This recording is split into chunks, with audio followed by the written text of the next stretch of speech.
نحمده ونصلی علی رسولہ الکریم اما بعد۔ صحیح البخاری کتاب العلم باب نمبر 27 حدیث نمبر 89۔ باب التناوب فی العلم، باب ہے علم میں باری مقرر کرنا، علم حاصل کرنے میں باری مقرر کر لینا۔ اس سلسلہ میں امام بخاری رحمہ اللہ یہ بیان کرنا چاہتے ہیں کہ علم کا حصول، علم حاصل کرنا تو ضروری ہے۔ علم سے مراد دینی علوم ہے، دینی علم ہے۔ کم از کم اتنی معلومات ہر انسان کو ہونی چاہیے کہ زندگی گزارنے کے طور طریقے اور سلیقے اور بنیادی احکام اور مسائل جو دین نے بتلائے ہیں اس کی معرفت انسان کو حاصل ہونا لازمی ہے۔ اگر دنیاوی مصروفیات اور مشغولیات کی وجہ سے کوئی انسان زیادہ ٹائم نہیں نکال سکتا تو وہ چند ساتھیوں کے ساتھ، اپنے بھائیوں کے ساتھ، قریبی رشتہ داروں کے ساتھ باری مقرر کر لے کہ اگر ان کے معاشی مسائل ہیں، اگر وہ چھوڑ کر آئے تو اس کے کام جو ہے کافی متاثر ہوتے ہیں۔ تو دو بھائی ہیں تو ایک بھائی جو ہے وہ کام چلاتا رہے، دکان پر مشغول رہے، اور دوسرا علم کی مجلس کے اندر شریک ہو جائے۔ اگر بھائی نہیں ہیں تو دو ساتھی ہیں، وہ اس طرح علم کے لیے اپنی باری مقرر کر لیں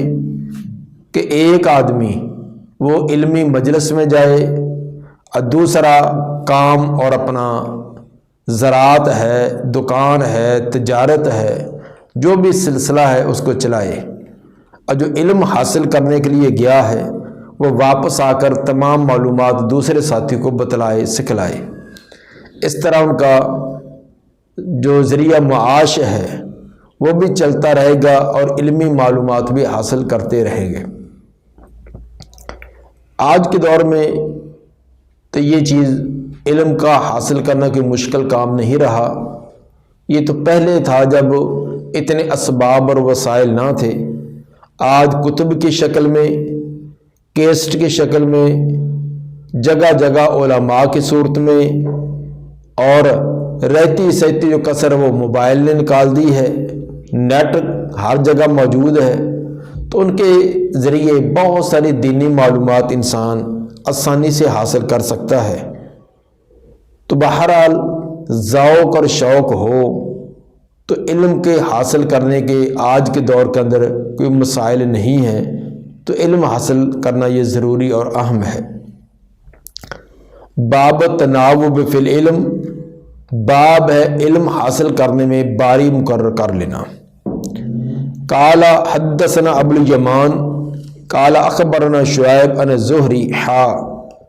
قال ابو عبداللہ وقال ابن وہب اخبرنا یونس عن ابن شہاب۔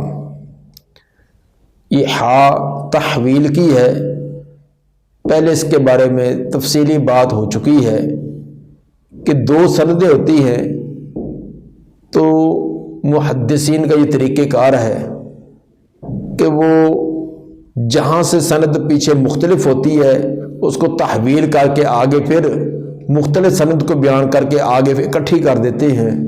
بجائے اس کے کہ دو سندوں کو الگ الگ لکھا جائے، بیان کیا جائے، تو جہاں تک آگے جا کر مل جاتی ہے وہاں تو اکٹھی ایک ہی چلے گی، جہاں سے پیچھے دو سلسلے آ رہے تھے ان کو الگ الگ کر کے بیان کر دیتے ہیں۔ گویا کہ پہلی سند یہ تھی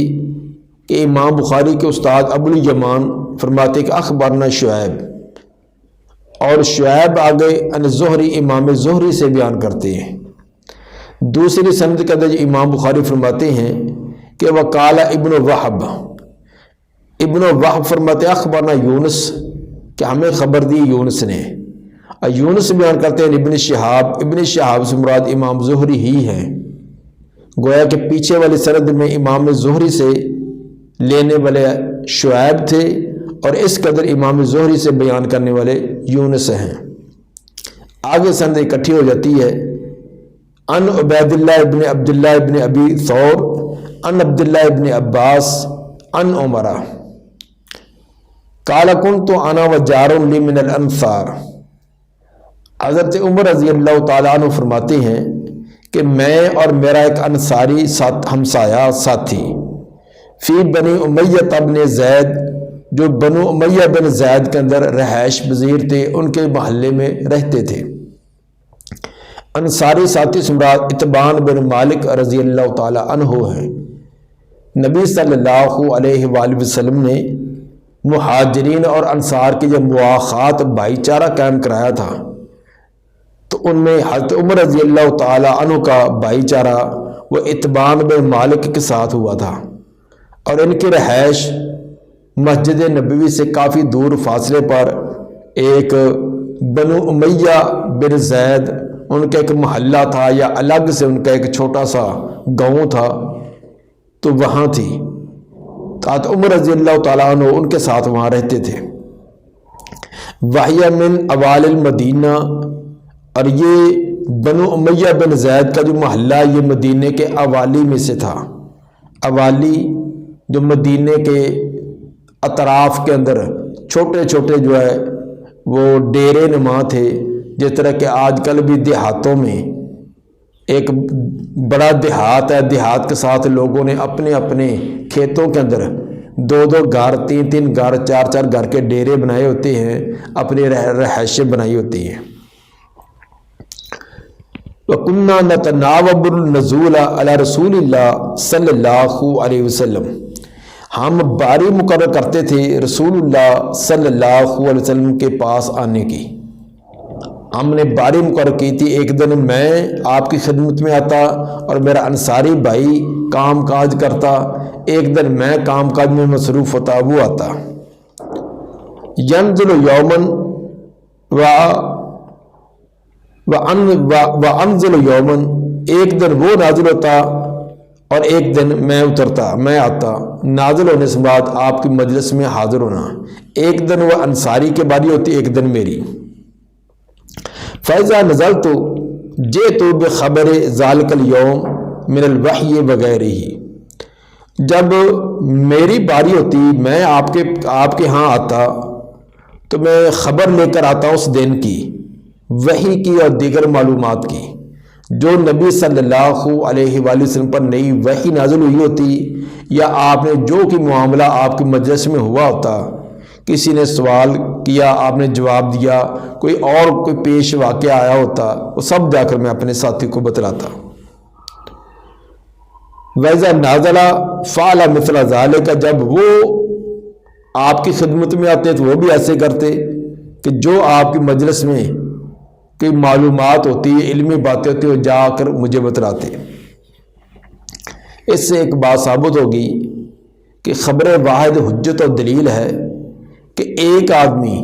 نبی صلی اللہ علیہ وسلم کی احادیث اور آپ کی باتیں جا کر دوسرے کو بتلاتا ہے، اور دوسرا جو اس کی باتیں سن کر اس کے مطابق عمل کرتا ہے اور اس کو تسلیم کرتا ہے،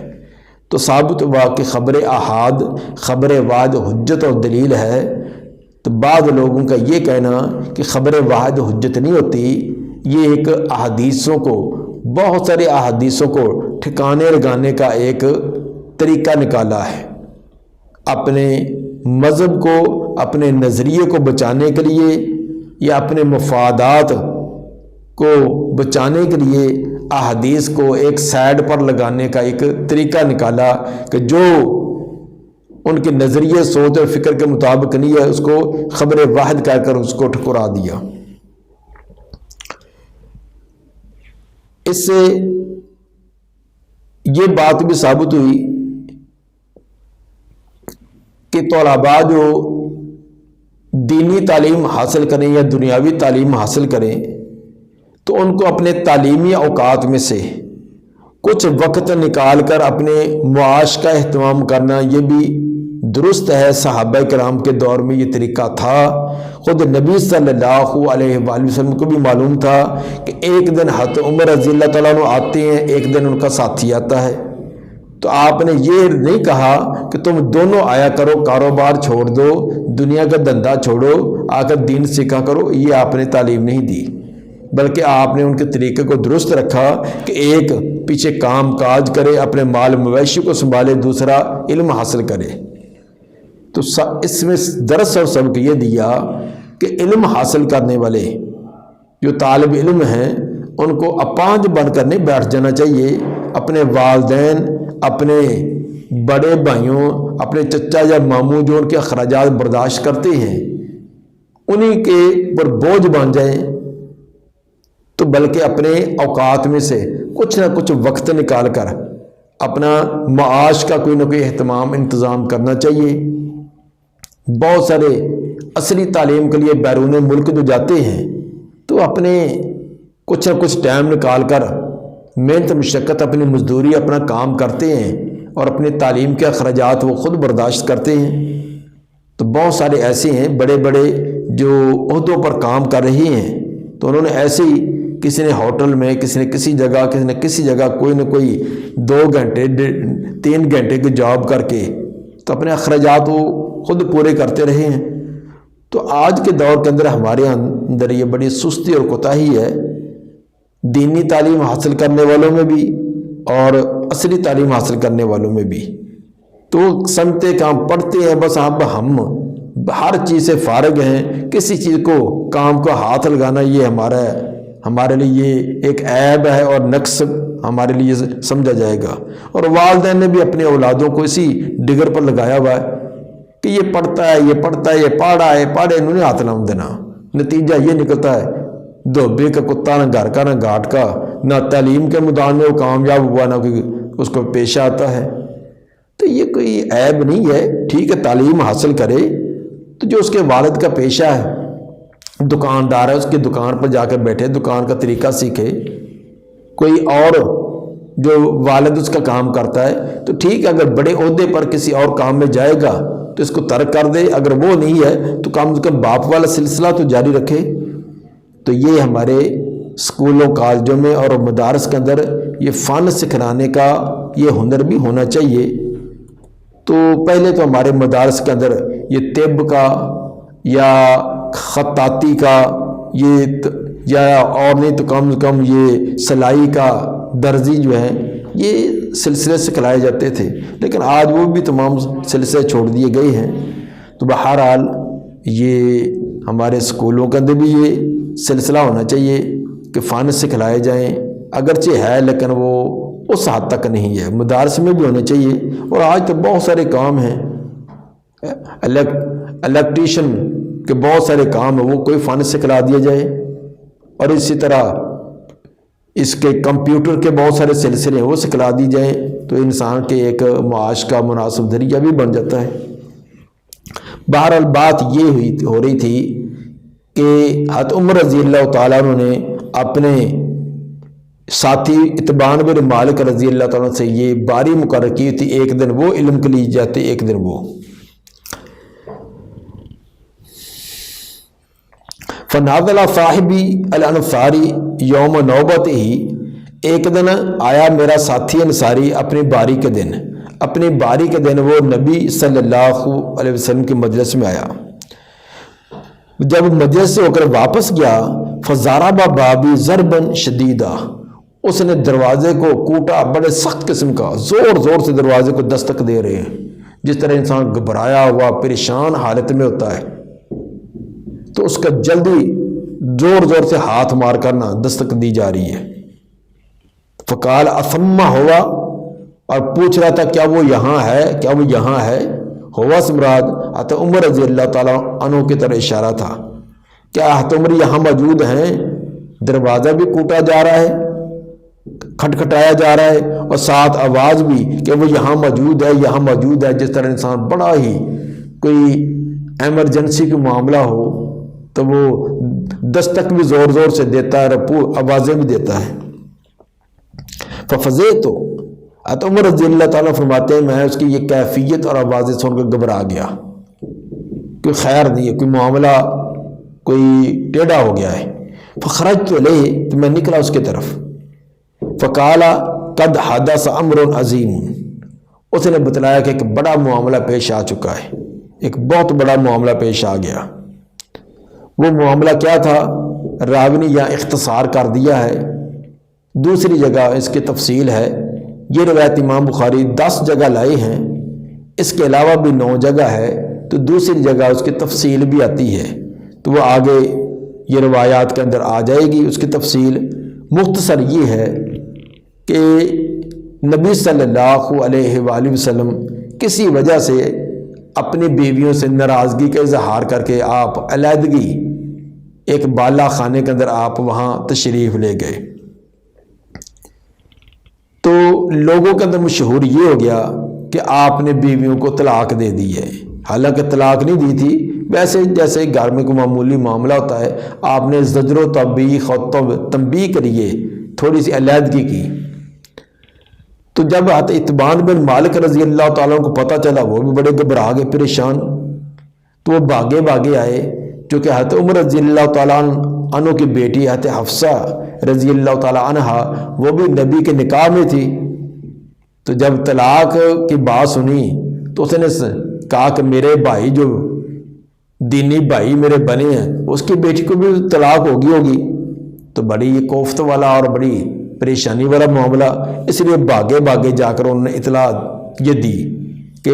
نبی صلی اللہ علیہ وسلم نے اپنی بیویوں کو طلاق دے دی ہے۔ جیسے بات سنی تھی اسی طرح اس نے بیان کی۔ قالا دخلت علی حفصہ تھا، چنانچہ حضرت عمر رضی اللہ تعالیٰ نے جلدی سے اپنی تیاری کر کے جلدی آئے، اور جلدی سب سے پہلے اپنے بیٹی کے گھر آئے تاکہ معاملے کی کوئی تحقیق کی جائے۔ کالا کا فاعل حضرت عمر ہے رضی اللہ تعالیٰ عنہ۔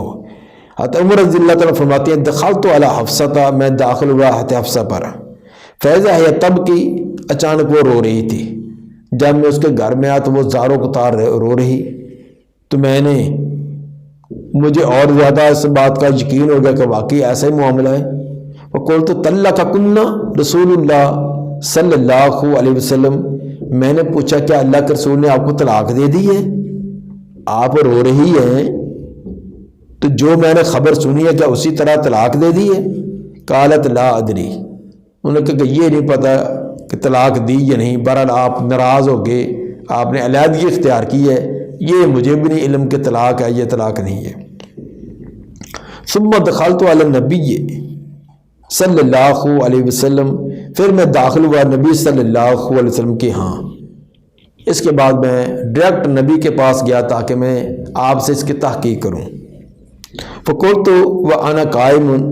اور میں نے کہا اس حال میں کہ میں کھڑا تھا، میں نے دروازے میں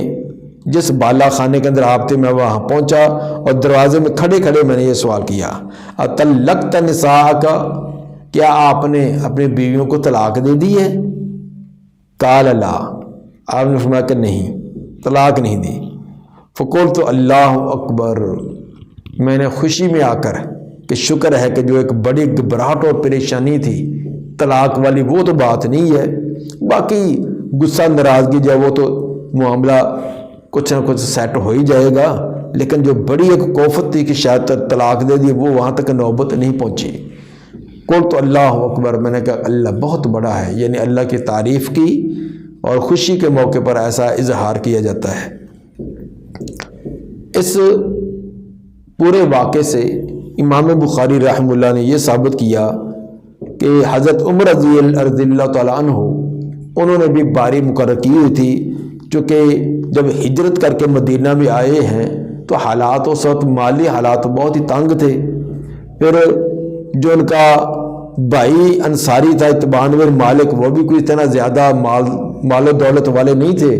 وہ بھی اپنی محنت مشقت کرنے والے تھے،